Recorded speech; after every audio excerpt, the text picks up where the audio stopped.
नमस्कार दोस्तों, आज हम लोग पढ़ेंगे मौलिक अधिकार फंडामेंटल राइट्स। और ये आपको लेक्चर होगा बाइलिंगुअल में। आपको हिंदी और इंग्लिश दोनों ही मीडियम के विद्यार्थियों के लिए आपको लेक्चर होगा। ये लेक्चर हमारा चौथा है। इसके पहले के आपके 3 लेक्चर हैं। जो पहले 2 लेक्चर हैं आपको पहले चैप्टर से भाग 1 से रिलेटेड, जहाँ पे आर्टिकल 1 से लेकर 4 तक चीज़ों को हमने बहुत ही डिटेल में समझाया है। तीसरा हमारा जो वीडियो है, लेक्चर है, वो है नागरिकता के ऊपर। आपको हमने उसमें नागरिकता बहुत डिटेल में समझाई। ये हमारा चौथा लेक्चर है, जहां पर हम लोग मौलिक अधिकार के बारे में समझेंगे और आपको आर्टिकल 12 से लेकर 16 तक को बहुत ही कॉम्प्रिहेंशन ढंग से देखने की कोशिश करेंगे। ठीक है, आइए चलिए समझते हैं। सबसे पहला प्रश्न आपको ये आता है, जैसा कि स्लाइड पे आपको दिख रहा होगा, मौलिक अधिकार।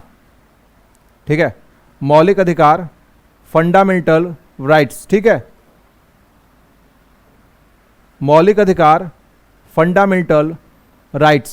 सबसे पहले तो ये सोचिए कि मौलिक अधिकार क्या होता है, फंडामेंटल राइट्स क्या होता है, क्यों हमको चाहिए। देखिए दोस्तों, जो फंडामेंटल राइट्स होता है या मौलिक अधिकार होता है, ये किसी भी व्यक्ति के 3 लेवल पे उसको डेवलप करता है। किसी भी व्यक्ति को 3 लेवल पे डेवलप करता है। सबसे पहले बॉडी के लेवल पे। ठीक है, बॉडी के लेवल पे कैसे? आप अच्छा खाएंगे तो अच्छी बॉडी बनेगी, अच्छी बॉडी बनेगी तो अच्छे तरीके से सोच पाएंगे, तो अच्छे तरीके से आपका डेवलपमेंट होगा। तो पहली बात तो ये आपके बॉडी के लेवल पे डेवलपमेंट देता है, इस वजह से ये राइट्स आपको इंपॉर्टेंट है। दूसरा ये है कि आपको ये मेंटल लेवल पे आज़ादी देता है, सोचने की क्षमता प्रदान करता है। अगर ये ना हो तो आप सोच नहीं पाएंगे। तो जो दूसरा लेवल है फंडामेंटल राइट्स का या मौलिक अधिकार देने का, वो आपको मेंटल लेवल पे है, माइंड के लेवल पे है। तीसरा ये आपको क्या करता है, फिलोसफिकल लेवल पे डेवलप करता है, मतलब दूरदृष्टि की सोच को विकसित करता है। जैसे आप देखेंगे स्वामी विवेकानंद जी, इन्होंने कई सौ साल पहले ये काफ़ी बातें बोल के चले गए जो आज के टाइम पे भी सार्थक हैं। अगर देखेंगे चाणक्य के बारे में, तो 2000-2500 वर्ष पहले चाणक्य कुछ ऐसे बोल के चले गए, देखेंगे आज भी वो बात जो है प्रैक्टिकल आपको लागू होती है। ठीक है, तो इसको बोलते हैं दूरदृष्टि। मतलब आज मैं कुछ बोल के चल जा रहा हूँ, 200, 250, 300 साल भी बाद, मतलब सॉरी 200, 300, 400 साल भी बाद ही क्या है, वो सार्थक है। समझे? तो इसको बोलते हैं स्पिरिचुअल लेवल पे आपके माइंड को डेवलप करना है। तो जो फंडामेंटल राइट्स है, ये आपको 3 लेवल पे आपके माइंड्स को डेवलप करता है, बॉडी के लेवल पे, माइंड के लेवल पे और स्पिरिचुअल लेवल पे, मतलब अध्यात्म के लेवल पे। जब ये तीनों लेवल का डेडली कॉम्बिनेशन होता है तो इस अधिकार को बोलते हैं मौलिक अधिकार। ठीक है, उसके बाद ये किस प्रकार से आपको जो नेचुरल राइट्स है, प्राकृतिक राइट है, उससे किस प्रकार से अलग है। देखिए, अगर नेचर के अनुसार देखेंगे ना, तो आपको खुले साड़ की तरह छोड़ दिया जाए तो आप किसी को भी नुकसान पहुंचा देंगे, क्योंकि हम क्या हैं, जानवर हैं। इस बात को समझिए अंदर से, हम लोग क्या हैं, जानवर हैं। बस थोड़ा सा पढ़े लिखे हो गए हैं तो इसके चलते हम लोग क्या हैं, सामाजिक जानवर हैं। बाकी टैग तो लगा, ये जानवर हैं। तो जैसे ये एजुकेशन केवल हटा दिया जाए और आपको प्योर लेवल पे अल्हड़ गवार बना दिया जाए, तो आप देखेंगे आप नेचुरल राइट्स की डिमांड करेंगे। आप फीमेल के संग क्या करने लगेंगे, रेप बलात्कार करने लगेंगे, इस तरह की घटनाएं घटेंगी। यदि आपको खाने के लिए नहीं मिलेगा तो आप अपनी माता जी को पटक कर मारने लगेंगे। ठीक है, बाप ने 200 रुपए नहीं दिया तो मार के उनका थोबड़ा फोड़ देंगे। ठीक है, तो वो प्राकृतिक राइट में, मतलब नेचुरल राइट्स में आता है। यदि आपको नेचुरल राइट्स ना दिया जाए तो अंदर से आप इंद्रियों पे कंट्रोल नहीं कर पाते हैं। तो प्राकृतिक वाला जो राइट होता है, नेचुरल राइट्स अलग चीज है, फंडामेंटल राइट्स अलग चीज है। नेचर वाला जो राइट्स होता है वो आपको जानवर बनाता है। अगर आपको खुले लेवल पे छोड़ दिया जाए तो आपको जो नेचुरल राइट्स है वो चलता है एक डार्विन के सिद्धांत पे, जिस सिद्धांत को बोलते हैं सर्वाइवल ऑफ फिटेस्ट। उसमें बस यही चीज होता है कि मुझे ये चीज चाहिए, तो जिसकी लाठी उसकी भैंस, तो लाठी लेकर भैंस को लठियाना पड़ेगा, तभी जाकर आपको क्या मिलेगा, वो अधिकार मिलेगा, वो भैंस मिलेगा, ये वो वस्तु मिलेगा जिसको आप पाना चाहते हैं। ये होता है आपको क्या, नेचुरल राइट्स, प्राकृतिक राइट्स। बट आपको क्या बता रहा है, फंडामेंटल राइट्स क्या बता रहा है, आपको डेवलप कर रहा है। डेवलप मतलब क्या, कि आपको खाने का अधिकार तो है, बॉडी डेवलप करने का अधिकार तो है, लेकिन आपको ये मेंटल लेवल पे भी सिखाता है कि आपके घर में कोई बच्चा है जो बीमार है, जिसको दूध चाहिए आधा लीटर, तो आपके अंदर समझदारी डेवलप होती है यार कि गेंडे जैसे मेरी शरीर है, कोई दिक्कत नहीं, नहीं पीऊंगा, आज बच्चे को दे देता हूं, कल मैं दूध पी लूंगा। क्यों? क्योंकि बच्चा बीमार है, उसको दूध की आवश्यकता है। तो ये आपको देता है समझदारी, इंसानियत बनाने का काम करता है। और स्पिरिचुअल, जैसा कि मैं बता चुका हूं कि आपके दिमाग को कैसा बनाने की कोशिश करेगा, जैसे स्वामी विवेकानंद जी थे या आचार्य चाणक्य रहे हैं या एपीजे अब्दुल कलाम, जितने भी बड़े बड़े पर्सनालिटी रहे हैं, उस डायरेक्शन में ये आपको आज़ादी देता है। लेकिन आपको आज़ादी देने का मतलब ऐसा नहीं है कि नंग धड़ंग वाली जो मन मन करिए, आप में आपको उस पर कुछ ना कुछ प्रतिबंध आपको देखने को मिलेंगे। ठीक है, तो ये एक आपको इंट्रोडक्शन था। अब चलते हैं, हम लोग समझेंगे आर्टिकल 12 से लेकर 16 तक ये क्या क्या बातें इसमें कहता है। ठीक है, आइए चलिए। तो सबसे पहले आपको मैं जो पहला चैप्टर पढ़ा चुका हूं वो है क्षेत्र। ठीक है, क्षेत्र पढ़ा चुका हूं, और क्षेत्र में मैंने आपको क्या बताया, क्षेत्र में कि भाई पहले कोई भी देश बनाने के लिए आपको क्या चाहिए, क्षेत्र चाहिए, या कोई भी कंट्री बनाने के लिए क्या चाहिए, आपको एरिया चाहिए। ये लेक्चर पहले ही मैंने बोल दिया कि बाइलिंगुअल में है, मैं दोनों मीडियम को ध्यान में रखते हुए पढ़ाऊंगा, तो हो सके लेक्चर 4-5 मिनट बड़ी हो, बट टेंशन लेने वाली बात नहीं है। ये दोनों प्रकार के ऑडियंस के लिए है, Hindi medium plus English medium, तो टेंशन लेने वाली बात नहीं है। हाँ, मेरे समझाने का जो तरीका है, वो लैंग्वेज है, वो हिंदी है, बाकी कंटेंट आपको दोनों ही मीडियम में है, Hindi as well as English. तो कोई भी कंट्री डेवलप होने के लिए आपको 3 चीजें चाहिए, एरिया चाहिए, पॉपुलेशन चाहिए, राइट्स चाहिए। तो ये आपको एरिया में पढ़ा चुका हूं, भाग 1 में, पार्ट 1 में एरिया पढ़ा चुका हूं। ठीक है, इंडिया का मैप, इंडिया बना कैसे, पॉपुलेशन मतलब नागरिकता में पढ़ा चुका हूं, तो ये किसमें पढ़ा चुका हूं, भाग 2 में पढ़ा चुका हूं। फंडामेंटल राइट्स, केवल किसी एरिया को, किसी क्षेत्र को हमने दे दिया, बना दिया, उसमें आबादी को ठूस दिया, तो ये आबादी गधों की, भैंस की, घोड़े की है क्या, नहीं भाई साहब, ये किसकी आबादी है, लोगों की, इंसानों की। तो इनको अधिकार देना पड़ेगा, अधिकार देना पड़ेगा, राइट्स देना पड़ेगा, तब जाके क्या होगा, किसी देश का निर्माण होता है। क्योंकि देश बन ही नहीं पाएगा, देश का अस्तित्व राष्ट्रवाद से होता है। तो कोई व्यक्ति राष्ट्रवाद तब तक नहीं समझेगा जब तक आप उसको आजादी नहीं देंगे, अधिकार नहीं देंगे। तो कोई भी देश बनने के क्रम में आपको एरिया चाहिए, पॉपुलेशन चाहिए, पॉपुलेशन वाला चैप्टर हम लोग देख चुके हैं, नागरिकता, और 3rd चैप्टर है आपको राइट्स, अधिकार, जहां पे हम लोग पढ़ेंगे फंडामेंटल राइट्स। ठीक है, आगे चलिए। अब देखिए, फंडामेंटल राइट्स में सामान्य परिचय, जो कि आपके एग्जामों में नॉर्मल तरीके से आते रहते हैं, कि फंडामेंटल राइट्स कहां दे रखा है, भाग 3 में, इंग्लिश में बोले तो पार्ट 3। कौन से आर्टिकल तक आपको ये विस्तारित है, फैला हुआ है, आर्टिकल 12 से लेकर 35 तक। ठीक है, एक्सटेंडेड फ्रॉम आर्टिकल 12 to 35। ठीक है, उसके बाद देखेंगे तो लिया कहां से गया है, अमेरिका से लिया गया है, मतलब बोरो कहां से किया गया है, अमेरिका से किया गया है। आपको अमेरिका में फंडामेंटल राइट्स कुछ नाम से जानते हैं, bill of rights. Bill of rights Hindi और इंग्लिश दोनों मीडियम में आपको बिल ऑफ राइट्स ही कहते हैं। उसके बाद आपको हिंदी में आइए, आपको फंडामेंटल राइट्स क्या करता है, आपका सर्वांगीण विकास करता है, हर लेवल पे आपको डेवलप करता है, चाहे आपको मेंटल लेवल हो, फिजिकल लेवल हो, या स्पिरिचुअल लेवल हो, चाहे आपका शारीरिक लेवल हो, विकास हो, या बौद्धिक लेवल पे हो, या आध्यात्मिक लेवल पे हो। उसी को इंग्लिश में क्या बोल रहा है कि आपका ऑल राउंड डेवलपमेंट करता है, हर तरीके का विकास करता है, चाहे फिजिकल लेवल पर हो, मेंटल लेवल पर हो, या स्पिरिचुअल लेवल पे हो। ठीक है, उसके बाद भारत का ये क्या बोला जाता है, फंडामेंटल राइट्स को मैग्ना कार्टा। मैग्ना कार्टा जो आपको शब्द आया है, यूके से आया है, तो this is known as a Magna Carta of India. और ये शब्द कहां से आया है, मैग्ना कार्टा से आया है। अब मैग्ना कार्टा क्या शब्द होता है भाई, देखिए यूके में क्या नियम था ना, मैग्ना कार्टा क्या होता है, बहुत ही आसान शब्दों में मैं आपको समझाता हूं। यूके में जो राजा होता था, जो वो बोलेगा वही सबके सब करेंगे। ठीक है, बाकी किसी को कोई आजादी नहीं। राजा बोलेगा वहां थूक, तो व्यक्ति क्या करेगा, वहीं थूकेगा। राजा बोलेगा डांस कर, तो डांस करेगा। राजा बोलेगा कि मेरा बाप तेरा बाप, तो वो बोलेगा हाँ तेरा बाप मेरा बाप। बात समझे ना, तो जो राजा बोलेगा वही जनता या उसके मंत्रिमंडल करेंगे, उनको कोई भी आजादी नहीं थी। लेकिन ये बात मंत्रिमंडल या जनता समझते समझते ये सोचने लगी भाई राजा जो बोल रहा है वही हमको करना पड़ेगा। तो एक बार मंत्रिमंडल ने राजा को क्या किया, कोपचे में लेकर गए और हुमच के मारा कि साले तू जो बोलता है वो हम करते हैं, हमारी आजादी कहां गई। तो उसके बाद राजा को समझ में आ गया कि बार बार ये कोपचे में ले जाके मारेंगे, उससे बढ़िया बेटर क्या है कि हम क्या करें, मैं राजा हूं, मैं इनको कुछ ना कुछ आजादी दे दूं। तो उसके बाद राजा ने अपने मंत्रियों को कुछ ना कुछ आजादी दिए, अधिकार दिए, स्वतंत्रता दिया। उसी को यूके में बोलते हैं मैग्ना कार्टा। फिर यही आजादी जनता तक आई और इसी को हम लोग क्या बोलते हैं आज के टाइम पे, फंडामेंटल राइट्स।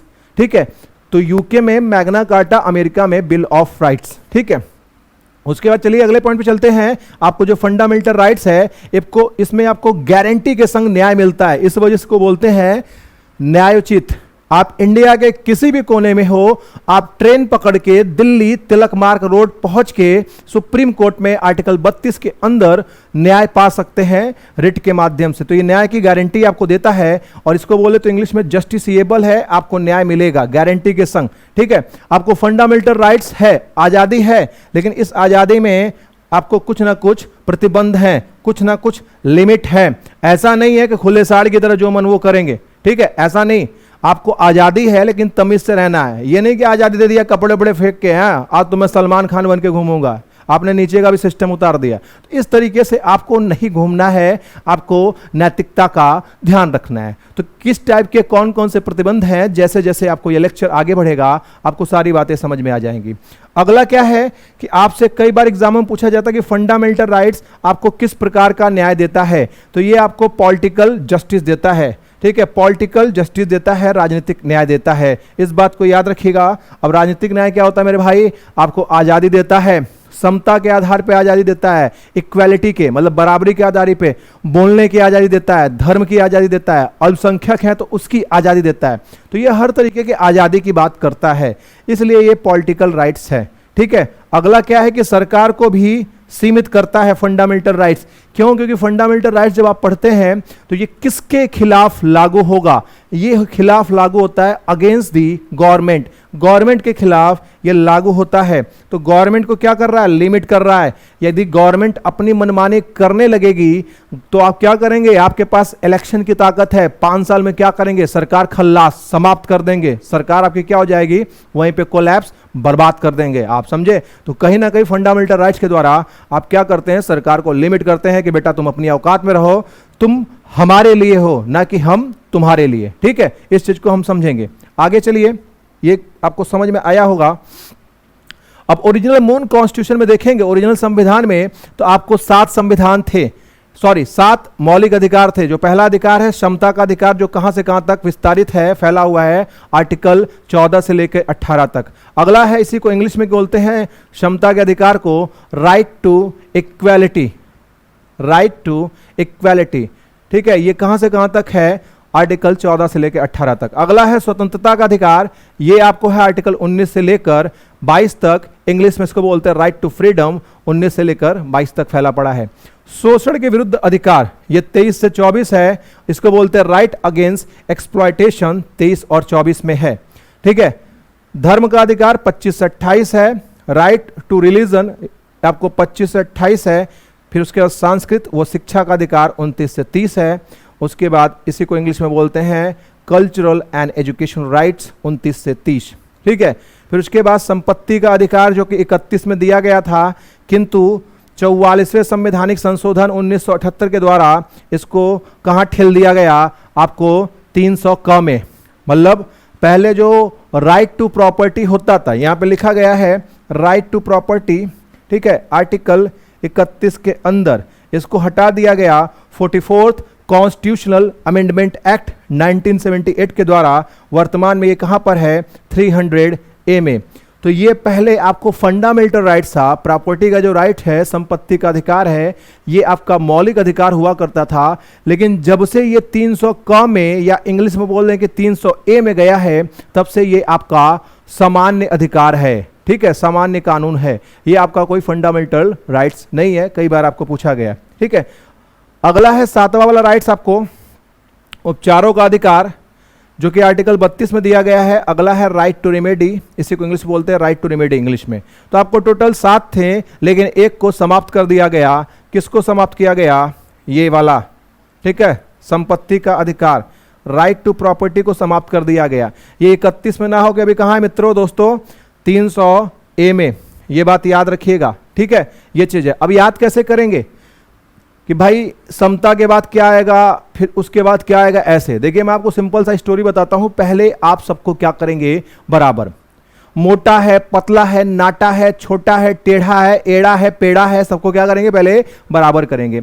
तो क्या बराबर करने से सब बराबर हो जाएंगे क्या? नहीं साहब, मैंने क्लास में बोल दिया कि सभी के सभी लोग क्या होंगे, शांत हो जाएंगे, तो सबके सब शांत, बराबरी हुई ना।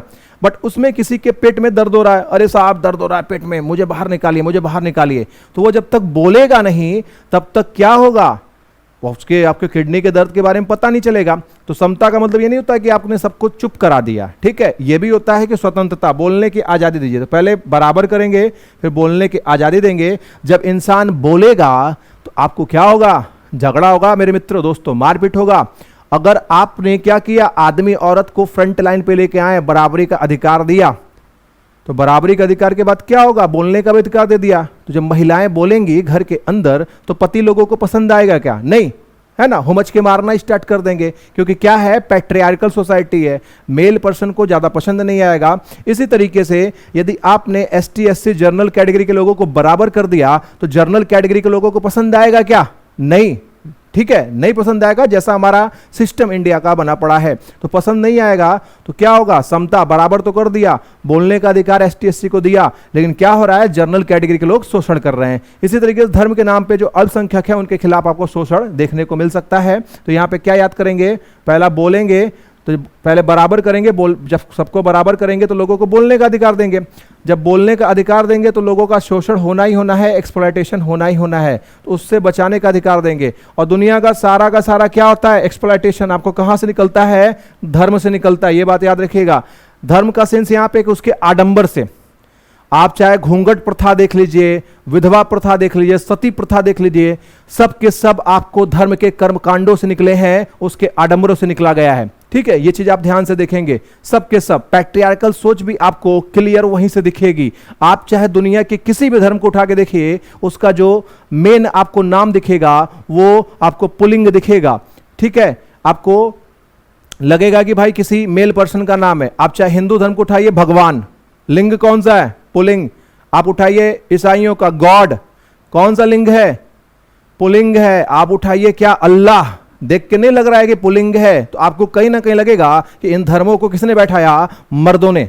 तो इसकी वजह से शोषण किसका हुआ, महिलाओं का। तो मैं बोल रहा हूं दुनिया के समस्त अधिकतर मैक्सिमम शोषण का जो उत्पत्ति है, जो बीज है, वो कहां से निकलता है, धर्म से।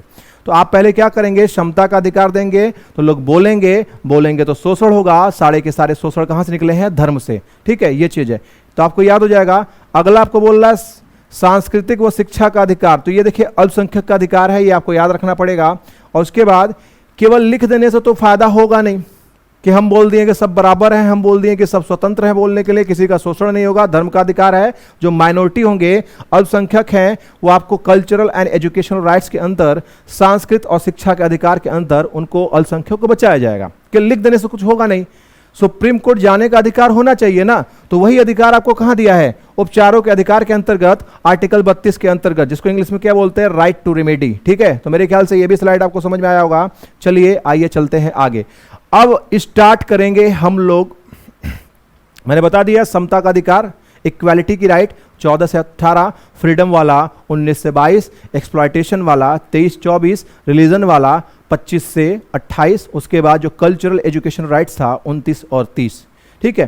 तो ये आपको टोटल हो गए 6 अधिकार, ओरिजिनल थे 7। अब सबसे पहले आते हैं कि मैंने क्या बताया, फंडामेंटल राइट्स कहां पे लागू होते हैं, ये गवर्नमेंट के खिलाफ लागू होते हैं, ये राज्य के खिलाफ लागू होते हैं। तो पहले तो आपको ये समझना पड़ेगा गवर्नमेंट या राज्य होता क्या है। तो इसको समझने के लिए आपको ये समझना पड़ेगा कि आपको एक टर्म दिया है भारत के संविधान में, इसका मतलब है राज्य, इंग्लिश में बोलते हैं स्टेट। अब देखिए, जो राज्य या स्टेट बोलते हैं हिंदी में, राज्य इंग्लिश में स्टेट। अब ध्यानपूर्वक मेरी बातें सुनिएगा। जो राज्य शब्द है ये आपको 3 अलग अलग लेवल पे इसका अलग अलग मतलब होता है। यदि आप इंटरनेशनल लेवल पर राज्य शब्द का इस्तेमाल कर रहे हैं, जैसे संयुक्त राज्य अमेरिका, संयुक्त राज्य अमेरिका आप ये बोल रहे हैं, या इंग्लिश में United states of America, states आया, हिंदी में क्या आया, संयुक्त राज्य आया, किसका, अमेरिका का, या यूनाइटेड स्टेट्स, स्टेट्स आया, किसका, अमेरिका का। तो आपको स्टेट या राज्य शब्द आ रहा है, तो अगर इंटरनेशनल लेवल पे इस शब्द का प्रयोग होता है राज्य या स्टेट का, तो इसका मतलब क्या होता है, देश। लेकिन जब इसी शब्द का राष्ट्रीय स्तर पे इस्तेमाल होता है, राज्य या स्टेट का इस शब्द का इस्तेमाल होता है नेशनल लेवल पे, जिसका मतलब होता है गवर्नमेंट से, गवर्नमेंट से, ठीक है, सरकार से। और जब इसी का स्टेट लेवल पे आपको इस्तेमाल होता है तो उसका तात्पर्य होता है 28 प्रांतों से, ठीक है, जो भारत के अलग अलग प्रांत हैं इससे मतलब होता है, उत्तर प्रदेश, बिहार, ये सब।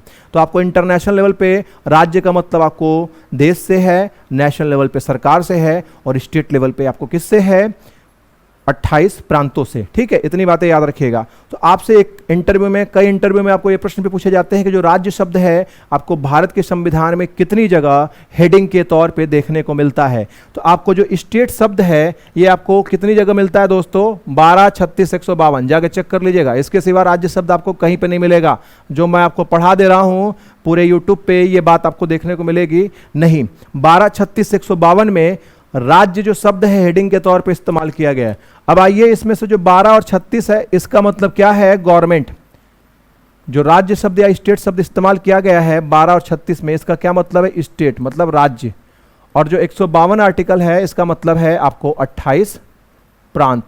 तो इसका मतलब देखें कि शब्द तो वही है, शब्द वही है, लेकिन इसके जो भाव हैं अलग अलग बदल गए, ठीक है। जब हमने इस्तेमाल किया आपको 12 और 36 में तो इसका मतलब क्या निकला, गवर्नमेंट। और जब हमने इस्तेमाल किया 152 में तो इसका क्या मतलब निकला, 28 प्रांत, ठीक है। अब चलिए चलते आगे।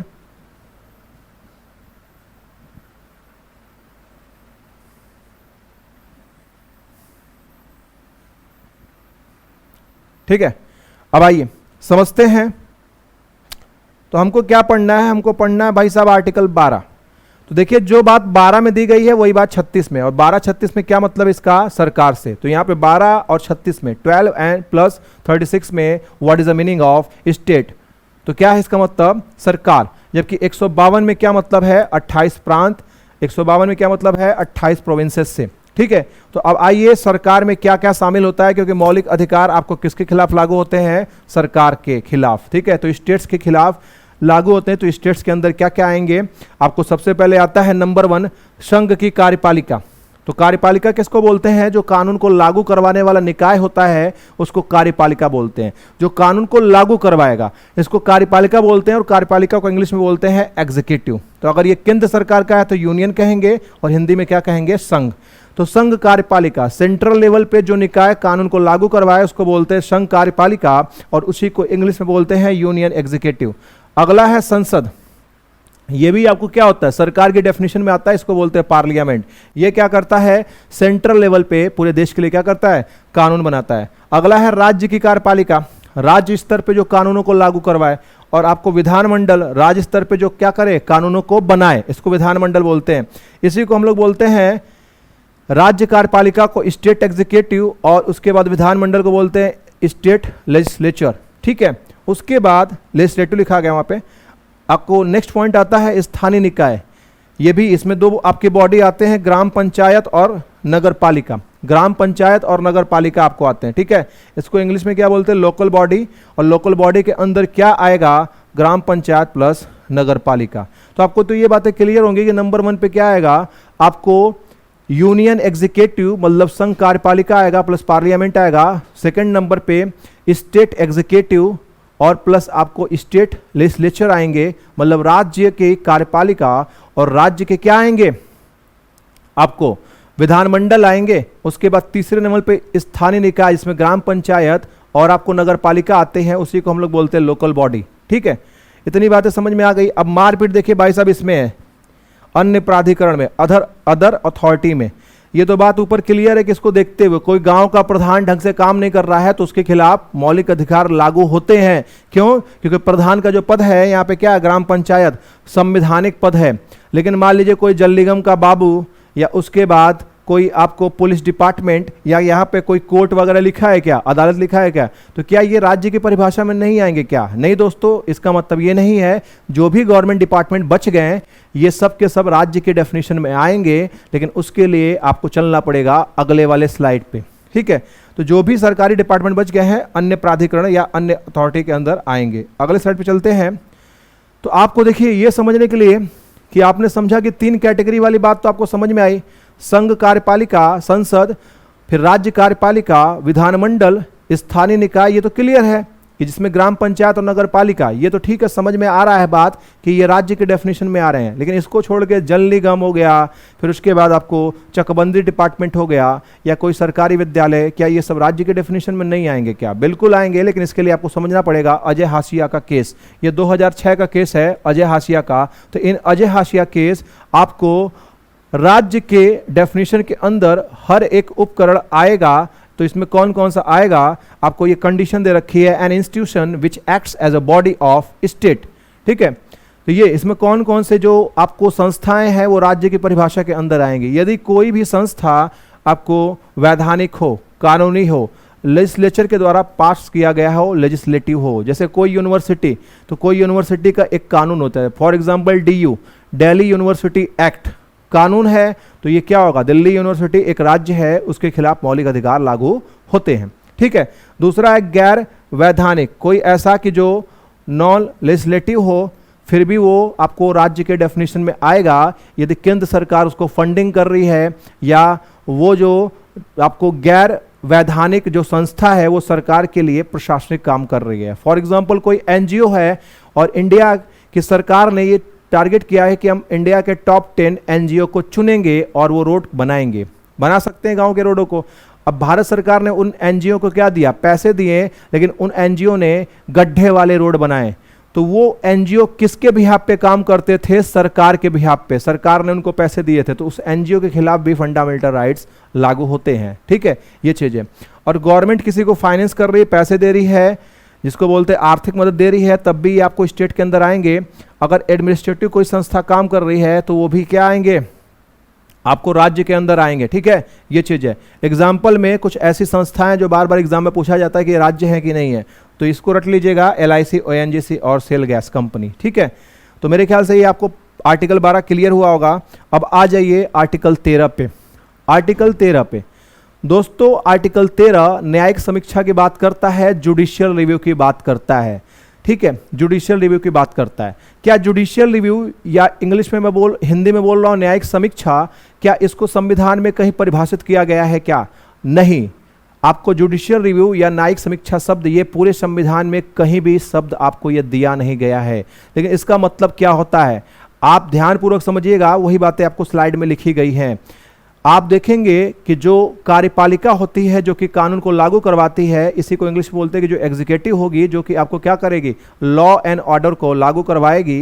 तो इसमें क्या होता है, जब भी आपको ये शब्द कार्यपालिका दिखे तो उसके संग एक चीज अटैच करिएगा, आदेश, ऑर्डर। हमेशा कार्यपालिका क्या पास करती है, ऑर्डर पास करती है, आदेश पास करती है। ठीक है, तो जब भी कोई ऑर्डर किसकी, कार्यपालिका की, फंडामेंटल राइट्स की क्या करती है, उल्लंघन करती है, तो उसको उस मात्रा तक शून्य कर देंगे जिस मात्रा तक वो उल्लंघन करेगा। मान लीजिए विंटर के टाइम पे किसी DM ने आपको क्या किया, कोई फर्जी का आपको क्या किया, आदेश पास कर दिया। जाड़े आपको जो विंटर थी, ठंडी थी, वो 3-4 दिन की थी, लेकिन DM ने बोला कि 2 महीने के लिए क्या है, स्कूल की छुट्टी। भैया किस बात की छुट्टी, स्पष्ट तो करिए। आप DM है, आदेश पास कर दिए, तो आप ठीक है कानून को लागू करवा रहे हैं, लेकिन किस बात की छुट्टी। ठीक है, ये चीज है। तो कार्यपालिका एग्जीक्यूटिव क्या पास करती, ऑर्डर। दूसरा होता है आपको विधायिका। विधायिका मेरे दोस्तों हमेशा क्या पास करेगी, कानून पास करेगी। ठीक है, कानून पास करेगी। अगर हम एग्जांपल लें संसद का, तो संसद आपको बनता है आर्टिकल 79 के अंतर्गत 3 चीजों को मिला के, लोकसभा, राज्यसभा और राष्ट्रपति। तो जो आपके पहले के 2 सदन है, लोकसभा और राज्यसभा, इनसे पहले आपको प्रस्ताव पास होगा तो विधेयक कहलाएगा, मतलब बिल कहलाएगा। जब राष्ट्रपति इस पे साइन करते हैं तो उसको एक्ट कहते हैं, अधिनियम कहते हैं। ठीक है, तो जब भी आपको विधायिका शब्द आया, लेजिस्लेचर शब्द आया, तो इसका मतलब वो क्या बनाएंगे, कानून बनाएंगे। और आपको कार्यपालिका शब्द आया तो ये ऑर्डर पास करेंगे। ठीक है, अब आइए समझते हैं न्यायिक समीक्षा। मैंने बोल दिया कि न्यायिक समीक्षा आपको दिया नहीं गया है, परिभाषित नहीं है।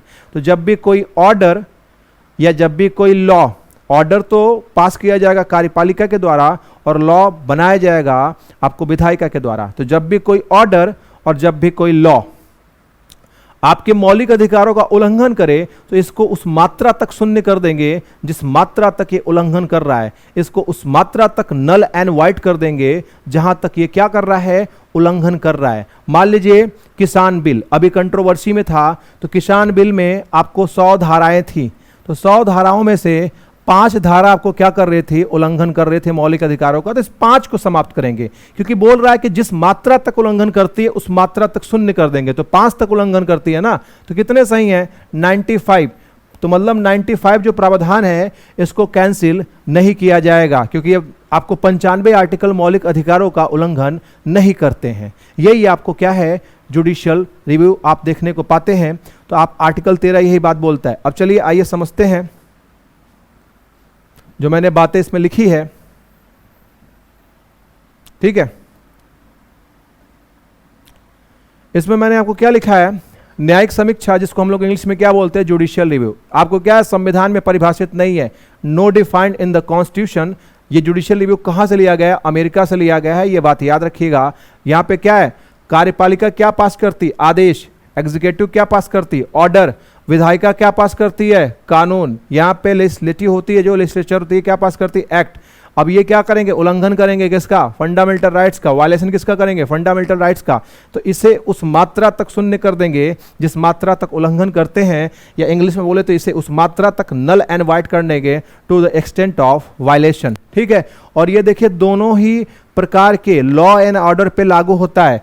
वो कानून जो 26 जनवरी 1900 पहले के हैं उन पे भी, मतलब जैसे फॉर एग्जांपल आईपीसी 1860 का है, ये उस पे भी लागू होता है।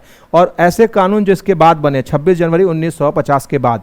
ये डेट क्यों लिया गया है, क्योंकि आपको पता होना चाहिए कि इसी डेट में, इस डेट के पहले, बिफोर दिस डेट और आफ्टर दिस डेट, इस डेट को क्यों लिया गया है, क्योंकि आपको पता है इसी डेट पे आपको भारत का संविधान क्या हुआ था, लागू हुआ था, ठीक है। ये चीजें अब इस बात को समझिए, थोड़ा सा अब इस पर चर्चा करते हैं कि अगले फिगर की तरह ये क्या बोल रहा है कि आपको ये सिंपल शब्दों में कार्यपालिका को और विधायिका को रोक रहा है, लेजिस्लेचर एंड एग्जीक्यूटिव को रोक रहा है कि तुम लोग भैया ऐसे लॉ एंड ऑर्डर मत पास करना जो क्या करे, फंडामेंटल राइट्स का उल्लंघन करे। तो कहीं ना कहीं दोस्तों आर्टिकल 13 क्या कर रहा है, आप सोचिए, सरकार को लिमिट कर रहा है कि नहीं। अभी जो मैंने आपको पढ़ाया कि गवर्नमेंट को क्या कर रहा है, प्रतिबंध कर रहा है, लिमिट कर रहा है, एक सीमित सरकार बना रहा है, ये चीज है। अगर आर्टिकल 13 नहीं होता तो क्या होता, चलिए देखते हैं अगले स्लाइड पे। अगर ये नहीं होता तो क्या होता, तो this is a Salman Khan. Salman Khan के 2 आपको रोल देखने को मिल रहे होंगे, ठीक है। ये मार्कर हो सके आपको ना दिख रहा हो, मैं दूसरा ले लेता हूं, ठीक है। हाँ ये दिख रहा है। तो अब आइए समझते हैं, मान लीजिए आर्टिकल 13 नहीं होता, मैं कह रहा हूं आर्टिकल 13 अगर मान के चलिए नहीं होता तो क्या बोल रहा है, तब तो कार्यपालिका खुले सांड की तरह क्या करती, ऑर्डर पास करती। विधायिका लेजिस्लेचर खुले सांड की तरह क्या करती, कानून बनाती, जैसे मन वैसे कानून बनाते। तो उसी में चलिए समझते एग्जांपल के माध्यम से। मान लीजिए इधर देखिए ये सलमान खान, ये अपना वाला सलमान खान फिट है, 6 पैक बनाया पड़ा है, ठीक है। और इधर क्या है, तबेले के जैसे पेट फेंका हुआ सलमान खान है। एक ही व्यक्ति हैं, 2 तरीके के दिख रहे हैं। इसमें तबेले के जैसे पेट निकला है, तोंद निकला है, और इसमें सलमान खान के 6 पैक हैं। बात समझ में आया, ये चीज है। अब सरकार ने कानून बना दिया कि भैया जिसका 6 पैक है वो बड़ा स्मार्ट दिखता है ना, 6 पैक है, ये स्मार्ट दिखता है, तो ये ससुरा टैक्स ही नहीं देगा, ये टैक्स नहीं देगा। तो ये सलमान खान क्या है, भाई साहब स्मार्ट दिख रहा है, 6 पैक बनाया, ये क्या करेगा, आपको ये टैक्स नहीं देगा। और ये गधे जैसा, तुम बेटा क्या कियो, तोंद निकाल लियो खा खा के, थेथर की तरह, गधे की तरह, सांड की तरह खा खा के पेट निकाल लियो, बकचोद की तरह दिख रहे हो, बकलोल की तरह दिख रहे हो, ठीक है। तो इसको क्या बोलेगा कि ठीक है तुम अपने पेट को क्या करो, अंदर करो, और तब आपको टैक्स नहीं देना पड़ेगा। तो कंडीशन क्या है, देखिए डिस्क्रिमिनेट कर रहे हैं कि नहीं, क्षमता के आधार पे। आदमी वही है, एक 6 पैक वाला है, एक मोटा है, लेकिन मोटे को कह रहा है कि तुम मोटा है, कानून बन गया, संसद ने कानून बना दिया कि तुम मोटा है तो तू 5 गुना ज्यादा टैक्स देगा, और तू 6 पैक वाला है तो तू कोई भी टैक्स नहीं देगा। बात समझे। तो इस तरीके की दुर्गति आपकी सरकार कर देगी यदि आर्टिकल 13 नहीं होगा। इसी वजह से बोलते हैं आर्टिकल 13 को क्या, बैकबोन, किसकी, रीढ़ की हड्डी, किसकी, संविधान की। अगर आर्टिकल 13 नहीं होगा तो सरकार आपका अंजाम क्या कर देगी, आपको समझ में नहीं आएगा, ठीक है। तो मेरे ख्याल से आर्टिकल 13 आपको बहुत मजबूती के संग समझ में आया होगा। चलिए चलते हैं अब हम लोग आगे।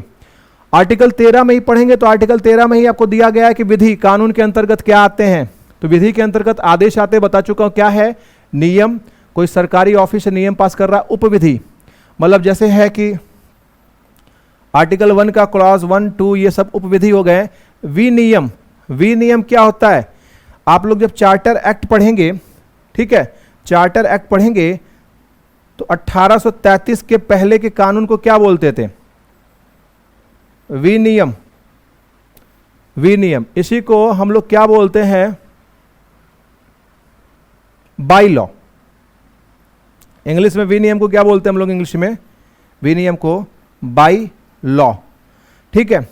तो 1833 के पहले के कानून को विनियम बोलते हैं, बाई लॉ कहते हैं, और 1833 के बाद के कानून क्या बोलते हैं हम लोग?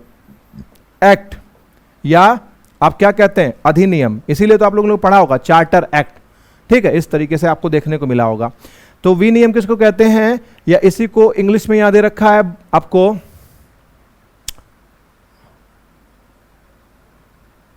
रेगुलेशन, बाई लॉ, ठीक है। बाई लॉ, विनियम, बाई लॉ, मतलब बाई लॉ किसको बोलते हैं? 1833 के पहले वाले कानून को, ठीक है। अधिसूचना आ गया रूढ़ी और प्रथा। जो आप देखते होंगे कई बार जो प्रथाएं होती हैं, रूढ़िवादिता, लंबे टाइम तक चलता चला आया है, वही आपके कानून बन जाते हैं। क्योंकि कानून भी आपको क्या बनता है? आपको सोसाइटी को देखकर, उसके नॉर्म्स को देख के। जैसे आप देखेंगे शरीयत कानून को, तो एक मुसलमान 4 शादियां कर सकता है, लेकिन एक मुस्लिम औरत 4 शादी नहीं कर सकती है। इस बात को समझिएगा। तो एक कस्टम है, ट्रेडिशन है, रूढ़िवादिता है, ये चलते चली आई है। तो शरीयत कानून के अनुसार ये कानून बन चुका है। इसी तरीके से हिंदू में देखेंगे तो एक हिंदू व्यक्ति, चाहे औरत हो या आदमी, वो एक शादी करेंगे, ठीक है। तो ये आपको देखने को मिलेगा। तो ये भी आपको कानून है। अब आइए, मैं क्या बोल रहा हूं, यदि कोई कॉन्स्टिट्यूशनल अमेंडमेंट एक्ट हुआ है, अगला पॉइंट आपको नेक्स्ट क्या है कि यदि कोई संवैधानिक संशोधन हुआ है और वो लॉ क्या है? अगेंस्ट में, किसके? जो कानून है आर्टिकल 13 के अगेंस्ट में है, ठीक है। तो आप क्या करेंगे? अगर मैं कह रहा हूं संवैधानिक संशोधन यहां पे हुआ, बात को समझिए। अगला पॉइंट आपको क्या बोल रहा है कि आपने कोई संवैधानिक संशोधन किया है, तो वो आर्टिकल 13 के अंतर्गत क्या होगा? कानून नहीं होगा। इस बात को समझिएगा। मतलब कहने का मतलब ये बोल रहा है ये आर्टिकल कि आप आर्टिकल 13 के अंतर्गत संशोधन कर सकते हैं। ये मूल ढांचे की बात कर रहा है। मूल ढांचा क्या है? जैसे ये लेक्चर आपको आगे बढ़ेगा, या हो सके अगले लेक्चर में आपको देखने को मिले कि मूल ढांचा क्या है। तो मान लीजिए आपको प्रश्न ये आता है कि क्या संसद आपको मौलिक अधिकारों में संशोधन कर सकती है? क्या कर सकती है? तो संवैधानिक संशोधन तो करेगी, लेकिन ये संवैधानिक संशोधन आपको नहीं होगा, ठीक है। ये कानून नहीं माना जाएगा संवैधानिक संशोधन, ठीक है। तो आपको वही बोल रहा है कि जो संवैधानिक संशोधन है वो कानून नहीं होगा। तो कानून नहीं होगा तो आप इसको क्या करेंगे? चैलेंज नहीं कर सकते हैं सुप्रीम कोर्ट में।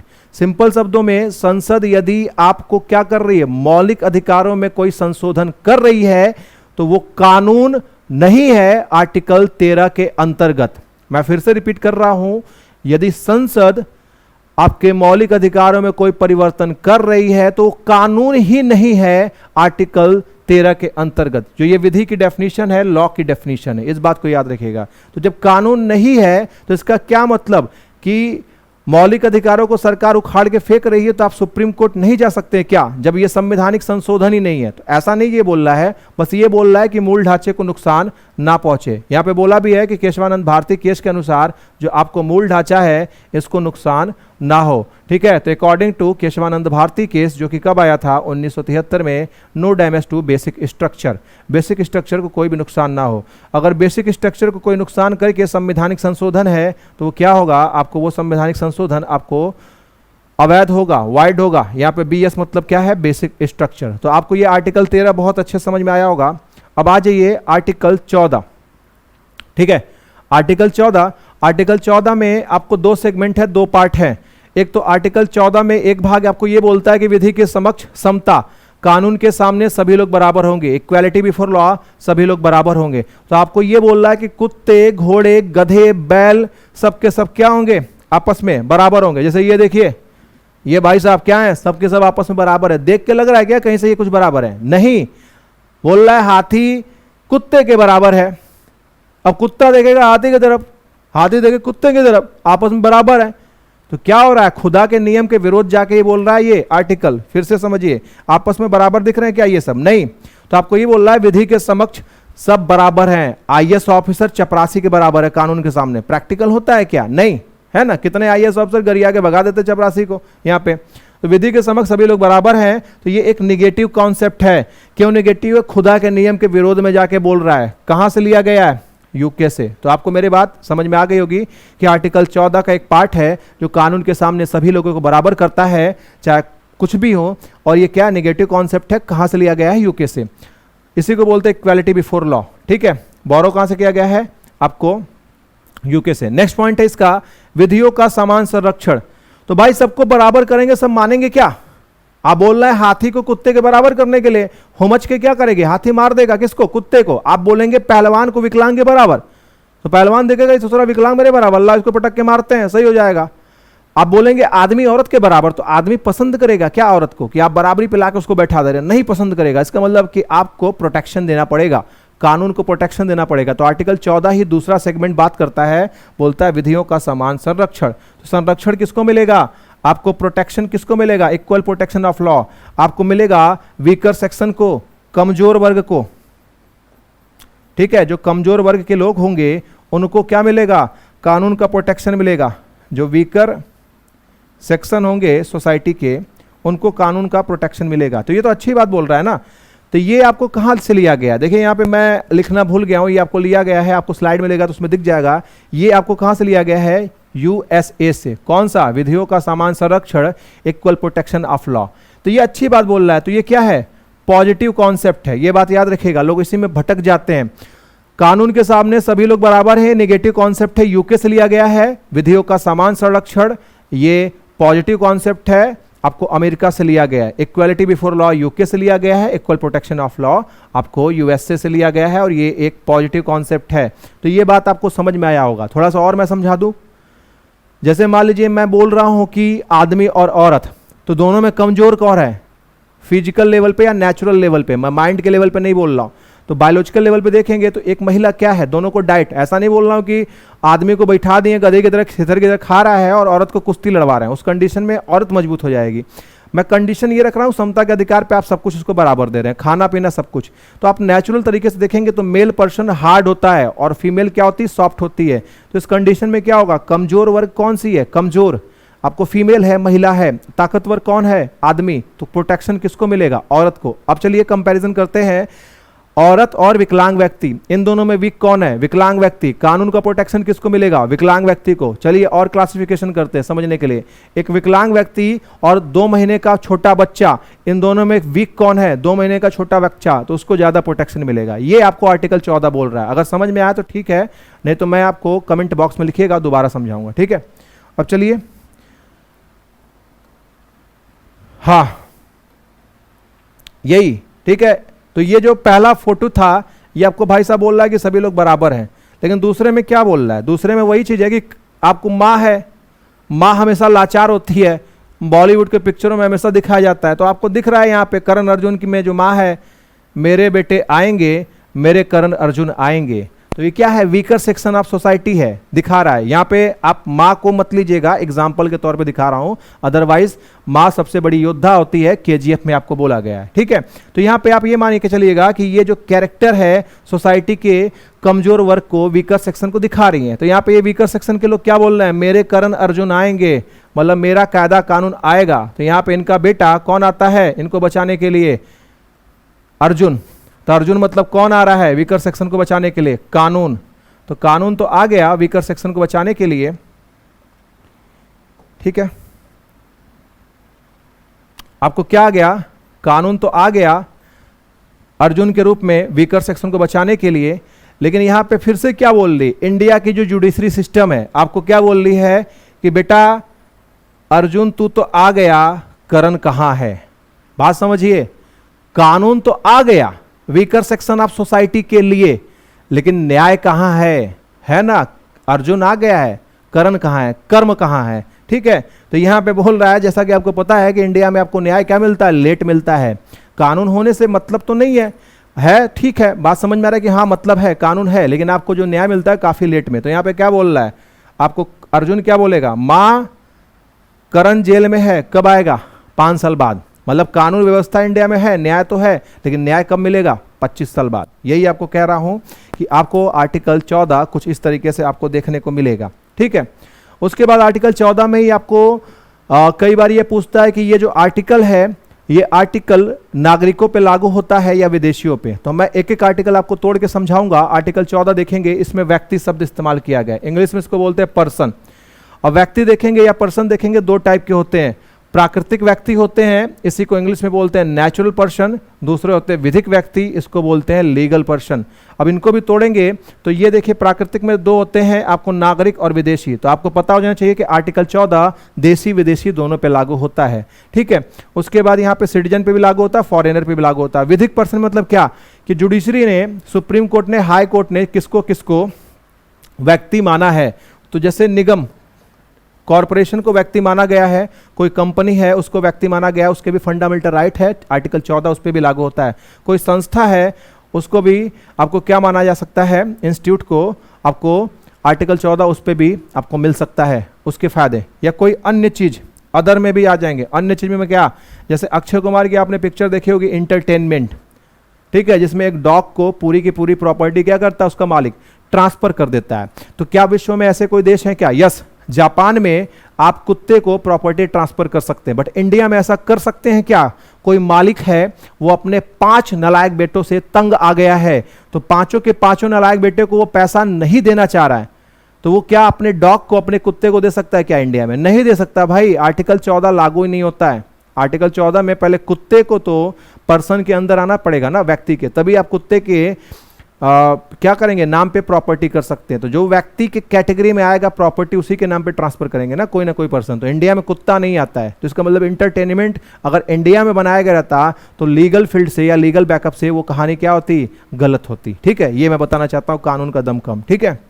आगे चलिए, अब आर्टिकल 14 ही देखेंगे। तो आर्टिकल 14 एक बात आपको ये बोलता है, विधि का शासन। इंडिया में क्या चलेगा, विधि का कानून जो बोलेगा ये होगा। ऐसा नहीं कि जिसकी लाठी उसकी भैंस, जो ताकतवर है वो जो बोलेगा वो होगा, नहीं। आपको क्या है, जो लॉ बोलेगा वो होगा, रूल ऑफ लॉ चलेगा इंडिया में। तो रूल ऑफ लॉ के सिद्धांत को किसने दिया, इसी में यही रूल ऑफ लॉ आपको क्या बोलते हैं, इसको इक्वालिटी बिफोर लॉ, ये किसने दिया, एवी डाइसी ने। एवी डाइसी ने 3 नियम दिए हैं, रूल ऑफ लॉ में 3 नियम दिए हैं, उसी में से क्या है, कानून के सामने सभी लोग बराबर है, विधि के समक्ष सभी लोग बराबर है। ये किसने दिया, एवी डाइसी ने। बाकी 2 बाद में देखेंगे, ये उसका पार्ट नहीं है। आर्टिकल 14 का पार्ट यही है कि विधि के समक्ष समता, इक्वालिटी बिफोर लॉ, ये रूल ऑफ लॉ का पार्ट है, विधि के शासन का पार्ट है। किसने दिया, एवी डाइसी ने, ठीक है। और ये क्या है, आपको रूल ऑफ लॉ, संविधान की मूल विशेषता है, मूल ढांचा है, इसमें आप कोई भी परिवर्तन नहीं कर सकते। परिवर्तन करेंगे तो उस कानून को क्या कर दिया जाएगा, अवैध। क्या इसके कोई अपवाद है क्या, आर्टिकल 14 के कोई अपवाद है जहां पे आर्टिकल 14 लागू नहीं होता? तो यस। अब राष्ट्रपति हैं, तो राष्ट्रपति कुछ उल्लंघन करते हैं तो आर्टिकल 14 वहां पे लागू नहीं होता। मान लीजिए कहीं पे लिखा गया है कि डस्टबिन में थूकिए, तो बराबरी हो गई ना कि सभी लोग डस्टबिन में थूकेंगे। अब राष्ट्रपति चाचा उधर से आए, अभी तो चाची बैठी पड़ी हैं, राष्ट्रपति चाचा हैं, लप से कुछ खाए थे, पसंद नहीं आया, गप से क्या किए, डस्टबिन के बगल में थूक दिए। अब थूक दिए, थूकना कहाँ था, नियम कहाँ था, आर्टिकल 14, डस्टबिन में थूकना है, बगल थूक दिए, वायलेशन कर दिए ना, तो आर्टिकल 14 लागू होगा क्या उन पे? नहीं। राज्यपाल पे लागू होता है क्या? नहीं।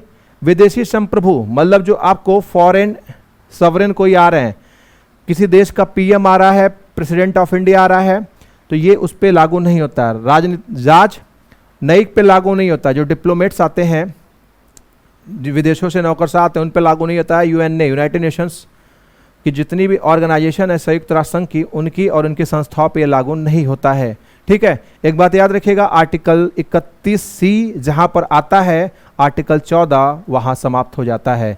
आर्टिकल 31C क्या है, ये आगे हम लोग देखेंगे, इसी के तीसरे वाले पार्ट में। इतनी बात याद रखिएगा कि 31C जहां पर आएगा, आर्टिकल 14 वहां समाप्त हो जाएगा, ठीक है, ये बात।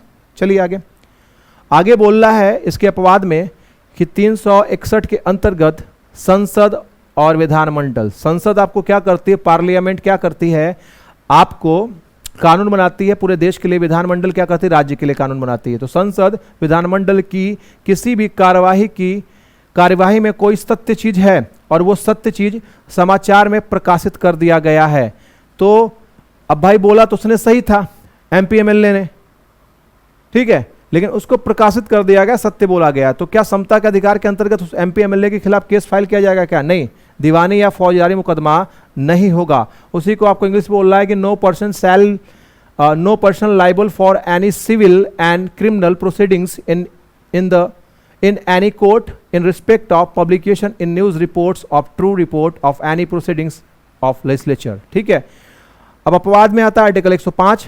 आपको पता है कि संसद के सदस्यों को क्या मिलता है, विशेषाधिकार। संसद में थोड़ा गरियवल कर दिए, मार पिटवल कर दिए, कुर्सी पे कबूल कर दिए, तो इन पे आर्टिकल 14 आपको लागू नहीं होता है। ठीक है, आगे आ जाइए। ठीक, वही जो संसद के अंदर सांसद बैठे हैं, एमपी बैठे हैं, उन पे आर्टिकल 14 आपको संसद के अंदर नहीं लागू होता, बाहर तो लागू होगा ही, संसद के अंदर लागू नहीं होता है। उसी प्रकार से एमएलए वगैरह पे भी लागू नहीं होते। जैसे राज्य की विधायिका अगर है तो उसके सदस्यों पे भी लागू नहीं होता है। तो ये ना तो आर्टिकल 14 एमपी पे लागू होता ना एमएलए में, लेकिन कहाँ पे, उनकी विधायिका के परिषद के अंदर, संसद की परिषद के अंदर, विधान मंडल के परिषद के अंदर ये लागू नहीं होता। ठीक है, आर्टिकल 14 इतना डिटेल में मैंने पढ़ाया, मेरे ख्याल से यूट्यूब में इतना डिटेल में आपको वीडियो नहीं मिला होगा। ठीक है, आगे के लिए आर्टिकल 15। आर्टिकल 15 की हेडिंग क्या है, विभेद का प्रतिषेध। इंग्लिश में बोलते हैं प्रोहिबिशन ऑफ डिस्क्रिमिनेशन, मतलब भेदभाव नहीं करना है। तो आपको 5 आधारों पे भेदभाव नहीं करना है। ये आर्टिकल क्या बोलता है, 5 आधारों पे भेदभाव नहीं करना है। कौन से आधार पे, जन्म के आधार पे, लिंग के आधार पे, जाति के आधार पे, वंश के आधार पे, धर्म के आधार पे। इसी को बोलते हैं birth, sex, caste, race, religion. कई लोग ये भूल जाते हैं, कैसे याद करें भाई। देखिए बड़ा सिस्टमैटिक लिखा है, याद करने का तरीका 5 आधार हैं। 5 आधारों पे आर्टिकल 15 बोलता है किसी भी भारतीय को या किसी भी सरकार को भेदभाव नहीं करना है। तो कैसे याद करेंगे, पहले देखिए बच्चा क्या होता है, पैदा होता है, जन्म स्थान, तो पैदा होता है तो जन्म, डॉक्टर क्या करेगा, बच्चे को पैदा करवाएगा हॉस्पिटल में, बच्चा पैदा हो गया, उसके बाद क्या देखेगा भैया, लड़का हुआ या लड़की, तो सेक्स देखेगा ना, सेक्स। तो आपको क्या बोल रहा है, जन्म के आधार पे भेदभाव नहीं करना है, लिंग के आधार पे, लड़का या लड़की, उसके आधार पे भेदभाव नहीं करना है। अब जो पैदा हुआ है वो किसी न किसी जात में पैदा होगा, यादव होगा, ब्राह्मण होगा, ठीक है, उसके बाद क्षत्रिय होगा। तो पहले पैदा हुआ है, फिर सेक्स चेक करता है डॉक्टर, फिर किसी न किसी जाति में पैदा हुआ है, और जात किसी न किसी खानदान, पानदान, थूकदान से बना होता है, और इसी को क्या बोलते हैं, रेशेस। ठीक है, रेश। फिर वही जो खानदान, पानदान, थूकदान है, वंश, ये किसी न किसी धर्म में आता है, आपको रिलीजन में आता है। ठीक है, ये बात याद रखिएगा। आपको आर्टिकल 15 ये है नागरिकों पे लागू होता है, ये व्यक्ति इसमें नहीं दिया गया है, शब्द क्या दिया गया है, नागरिक। तो आर्टिकल 15 नागरिक पे लागू होता है, जबकि आर्टिकल 14 नागरिक प्लस विदेशी दोनों पे। तो वही दिया, सिटीजन पे लागू होता है। आर्टिकल 15 बोलता है कि भेदभाव दोनों लोग नहीं करेंगे, तो सरकार नहीं करेगी, जो आर्टिकल 12 में पढ़ चुके, निजी व्यक्ति भी नहीं करेगा, मतलब स्टेट और प्राइवेट पर्सन नहीं करेंगे। आर्टिकल 15 का क्लॉज 3 आपको क्या बोलता है, महिलाओं और बच्चों के लिए विशेष प्रावधान। ठीक है, आर्टिकल 15 का clause 3 special provision for women and children, women and children. ये समझिए इंडिया में भारतीय महिलाओं के लिए ये आर्टिकल 15 का क्लॉज 3 आपको गीता है, महिलाओं की सारे अधिकार, सारी महिला सशक्तिकरण, वुमेन एम्पावरमेंट आपको आर्टिकल 15 के क्लॉज 3 से बहता है। चाहे डोमेस्टिक वायलेंस एक्ट हो, घरेलू हिंसा अधिनियम हो, चाहे महिलाओं के संदर्भ में कोई भी कानून हो, उस जो पास होता है इसी आर्टिकल के माध्यम से पास होता है। ठीक है, तो इतनी बातें आपको समझ में आया होगा। अब चलते हैं आगे। अब आ गया थोड़ा सा मस्ती टाइम। आप ये बताइए 5 आधार दिए थे ना, 5 आधार कौन कौन से, जन्म, डॉक्टर जन्म लिया, सेक्स देखा, जाति देखा, फिर उसके बाद क्या देखेगा, जाति किसी न किसी खानदान, पानदान, थूकदान में होगी, धर्म में होगी। तो आपको लिंग हो गया, सेक्स हो गया, मतलब सॉरी, आपको जन्म हो गया, लिंग हो गया, जाति हो गई, आपको धर्म हो गया, वंश हो गया। क्या उसमें कहीं दिया क्या, क्या रे टकले, तो कोई टकला व्यक्ति आप उसको टकला कह के चिल्ला सकते हैं। किसी को बोल दिए काले काले काले, है ना, करिया, आपने किसी को काला व्यक्ति कह के चिढ़ा दिया, चिढ़ा सकते हैं क्या, चिढ़ा सकते हैं, कोई दिक्कत नहीं है, आपको इतना छूट संविधान देता है। तो क्या रे करिया, क्या रे मोटा, है ना, क्या रे पतला, क्या रे नाटा, आप ये बोल सकते हैं। तो आर्टिकल 15 आपको अच्छे समझ में आया होगा। और उसके बाद आर्टिकल 15 का क्लॉज 4 आपको क्या बोलता है, ये आपको शिक्षण संस्था में आरक्षण देता है। आर्टिकल 15 का क्लॉज 4 रिजर्वेशन देता है इन एजुकेशनल इंस्टीट्यूशन में। तो इसमें आरक्षण का आधार क्या है, देखिए आरक्षण आपको एजुकेशनल इंस्टीट्यूशन में 2 आधारों पर मिलते हैं, सामाजिक और शैक्षणिक। कोई भी व्यक्ति समाज के तौर पे या एजुकेशन के तौर पे पिछड़ा है तो उसको आरक्षण मिल सकता है। तो बेस ऑफ आरक्षण क्या है, कोई भी व्यक्ति सोशल और एजुकेशनल लेवल पे क्या हो, पिछड़ा हो। अब देखिए शैक्षणिक संस्था में क्या आती है, प्राइवेट संस्था भी आती है, ये बात याद रखिएगा। तो कोई प्राइवेट इंस्टीट्यूशन है तो वहां पे भी आरक्षण मिल सकता है।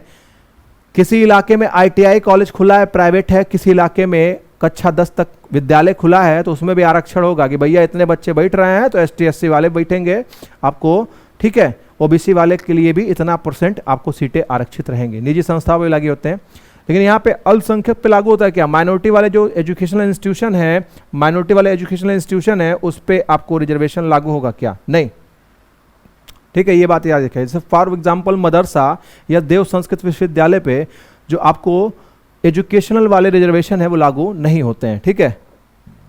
आगे चलिए, अब देखेंगे आरक्षण। तो आरक्षण लाने के लिए आपको ऐतिहासिक बैकग्राउंड काफी हद तक जिम्मेदार है, जिसकी समस्या आपको ढंग से निकाला नहीं जा सका है। मैं आपको आरक्षण पे भी एक वीडियो लेकर आऊंगा जो आरक्षण के संदर्भ में आपको हर चीजें मैं क्लिस्टर क्लियर कर दूंगा। तो ये देखिए हिस्टोरिकल बैकग्राउंड, उस समय आप ये देख रहे हैं, ये भाई ऊंची जात के कोई है और यहाँ पे क्या है, कोई नीची जात के हैं। खैर मैं तो ऐसा नहीं मानता, लेकिन उस समय जो लोग मानते थे ये चीजें, तो इनका मानना है कि मैं क्या हूँ, पंडित जी देखिए टीका लगाए पड़े हैं यहाँ पे, है ना, और मोज देखिए बागड़ बिल्ला की तरह है। देखिए कैसे दे रहे हैं पूड़ी, ये पूड़ी टपका रहे हैं, ये मिटा दे रहा हूं मैं। ये भाई साहब क्या दे रहे हैं, पूड़ी दे रहे हैं और ऐसे एहसान कर रहे हैं कि मैं दुनिया की सबसे बड़ी इंसानियत कर रहा हूं। और देख कैसे रहे हैं, दूर करो हाथ, अशुद्ध हो जाऊंगा, टच हो जाऊंगा। तो ये है रिजर्वेशन, आरक्षण इस वजह से लाया गया। देखिए पानी कैसे पिला रहे हैं, मैं तो इमेज ढूंढ रहा था, ढंग से मिला नहीं तो पहले बहुत बड़ी सी पाइप होती थी आज़ादी के पहले। ऐसे कोई किस जात के हो, मैं साहब शेड्यूल कास्ट हूँ, अच्छा ये हो, चलो दूर बैठो, खूब बड़ी सी पाइप लगा देते तब जाके पानी पिलाते थे। तो इसके पीछे हिस्टोरिकल बैकग्राउंड आपको जिम्मेदार है, ठीक है। चलिए आगे, अब आरक्षण में देखेंगे तो शैक्षणिक संस्था में OBC के लिए आरक्षण है। एक बात याद रखिएगा कि OBC के लिए एक आपको संवैधानिक संशोधन संबंधित है, वो कौन सा है, 93 संवैधानिक संशोधन 2005, ठीक है। ये आपको आर्टिकल 15 के क्लॉज 3 में दे रखा है, C में, ठीक है। इसके अंतर्गत आपको एक कानून पास हुआ, उस कानून का नाम क्या है, केंद्रीय शैक्षणिक संस्था प्रवेश अधिनियम, उसको इंग्लिश में बोलते हैं सेंट्रल एजुकेशनल इंस्टीट्यूशंस एडमिशन आपको एक्ट है 2006 का। इसके अनुसार इंडिया में जितने भी IIT कॉलेज हैं, IIM, ये तो बताने की आवश्यकता नहीं होगी कि IIT और IIM क्या होते हैं। IIM से MBA करते हैं, IIT से BTech। यहाँ पे OBC वालों को कितना % आरक्षण मिलेगा, 27%, 27% आरक्षण मिलेगा। ये कौन से संवैधानिक संशोधन के द्वारा बोला गया, 93 संवैधानिक संशोधन के द्वारा। तो ये बात भी आपको क्लियर हो गया होगा। आगे चलते हैं, शैक्षणिक संस्था में आर्थिक रूप से कमजोर लोगों के लिए आपको क्या है, आरक्षण। तो जो एजुकेशनल इंस्टीट्यूशन में रिजर्वेशन फॉर EWS, अब EWS में कौन से लोग आ जाएंगे, जर्नल कैटेगरी के लोग, जर्नल कैटेगरी के। देखिए आरक्षण तो जी दिया गया है, ये जात के आधार पर नहीं दिया गया कि आप ब्राह्मण हो इस वजह से आपको जर्नल में रख दिया गया, नहीं। आधार क्या है, सामाजिक स्तर पे और आपको एजुकेशन के स्तर पे पिछड़ा होना। मान लीजिए अभी सभी लोग दोष देने लगे कि ब्राह्मणों की वजह से समाज पिछड़ा हो गया, अब ब्राह्मणों को हर जगह से लतियाया जा रहा, मारा जा रहा है। इमेजिन करके देखिए, तो अब ब्राह्मणों को समाज से बहिष्कार किया जा रहा है। तो सामाजिक स्तर पे कौन पिछड़े, ब्राह्मण पिछड़ गए, ठीक है। उसके बाद पता चले कि उनको एजुकेशन नहीं दिया जा रहा है, तो अब क्या होगा, कौन पिछड़ गया, ये पिछड़ गए। शेड्यूल कास्ट के लोगों को और आरक्षण देके नौकरी मिल रही है, आगे बढ़ रहे हैं, वो आगे बढ़ गए और ब्राह्मण आपको पीछे हो गए। क्यों, क्योंकि आपने समाज को बर्बाद कर दिया। ऐसा ब्राह्मणों पे अगर लांछन लग के उनको बाहर निकाल दिया जाता है। तो अब कौन पिछड़ गया, ब्राह्मण। कौन आगे हो गया, शेड्यूल कास्ट के लोग। तो शेड्यूल कास्ट के लोगों को जर्नल कैटेगरी में रख देंगे और ब्राह्मणों को शेड्यूल कास्ट में, ठीक है। तो आपको जाति के आधार पर नहीं दिया गया। इसीलिए मैं बोल रहा हूं कि मैं आपको आरक्षण पे एक अलग से वीडियो लेकर आऊंगा, उसमें मैं आपको काफी डिटेल में चीजों को समझाऊंगा, ठीक है। तो यहाँ पे EWS किसके लिए आता है, जनरल कैटेगरी के लिए, आर्थिक जो कमजोर वर्ग के लोग हैं उनके लिए। तो जिसकी भी इनकम इंडिया में 8 लाख रुपए से कम है, EWS सर्टिफिकेट बनवा सकता है। तो इससे संबंधित कौन सा आपको संवैधानिक संशोधन है, तो 103 कॉन्स्टिट्यूशनल अमेंडमेंट एक्ट 2019। ये किससे संबंधित है, EWS के आरक्षण से। कितना % मिलता है आपको, 10%, ठीक है, 10% आपको आरक्षण मिलता है। अब आ जाइए, आर्टिकल 15 खत्म, 16 में आ जाइए। 16 किस पे लागू होता है, नागरिक पे, ठीक है। 16 किससे संबंधित है, पब्लिक एम्प्लॉयमेंट से, सरकारी नौकरी से। इसमें आपको क्या बोल रहा है कि सरकार भेदभाव नहीं करेगी सरकारी नौकरी देते वक्त। किसके आधार पे, जन्म के आधार पे, लिंग के आधार पे, जात, वंश, धर्म। 5 तो यही है, 2 आपको एक्स्ट्रा ऐड हो गए, ये रट लीजिएगा, संप्रदाय और निवास। तो सरकार डिस्क्रिमिनेशन नहीं करेगी सरकारी नौकरी देते वक्त। किसके आधार पे, बर्थ के, सेक्स के, कास्ट के, रेस के, रिलीजन के, डिसेंट। डिसेंट मतलब क्या होता है, संप्रदाय, और रेसिडेंस मतलब क्या, निवास। लेकिन इसका आपको अपवाद भी है। संसद अगर चाहे तो निवास की कंडीशन रख सकता है जॉब के लिए कि ये नौकरी मध्य प्रदेश में निकल रही है तो 50% लोग मध्य प्रदेश की होंगे, ऐसा कंडीशन संसद रख सकता है। तो क्या इस तरीके की कंडीशन कहीं रखा है क्या संसद ने? यस, अभी तक 2 राज्यों में, एपी और तेलंगाना, आंध्र प्रदेश और तेलंगाना में। और कोई राज्य है तो कमेंट बॉक्स में आप लिख सकते हैं। आइए अगले स्लाइड पे। अगला बोल रहा है कि राज्य किसी भी पिछड़े वर्ग के पक्ष में नियुक्ति या पदों के आरक्षण का प्रावधान कर सकती है। तो केवल नौकरियों में आरक्षण नहीं देगी, ठीक है, उनकी अपॉइंटमेंट और पदों के प्रमोशन में भी क्या होगा, आपको आरक्षण मिलेगा, ये बात याद रखिएगा। तो वही आपको बोल रहा है, the state can provide reservation of appointment और post in favour of any background class that is not adequately represented in the state service. तो आपको बोल रहा है कि स्टेट क्या कर सकता है, रिजर्वेशन दे सकता है अपॉइंटमेंट में, ठीक है, या प्रमोशन में दे सकता है, ठीक है, यदि वो स्टेट गवर्नमेंट की सर्विस में ढंग से रिप्रेजेंट नहीं कर रहा है। मतलब प्रमोशन में भी रिजर्वेशन की बात कर रहा है। ये वाला जो स्लाइड है ये बोल रहा है कि प्रमोशन में भी रिजर्वेशन मिलेगा। अब यहाँ पे राज्य क्या कर सकता है, यहाँ पे फिर से बोल रहा है 10% क्या है, EWS आपको रिजर्वेशन है, ठीक है। हाँ, तो आपको इतनी स्लाइड थी। अब एक बार हम लोग फटाफट क्या कर लेते हैं, रिवीजन, तब उसके बाद मैं ओवर करता हूं।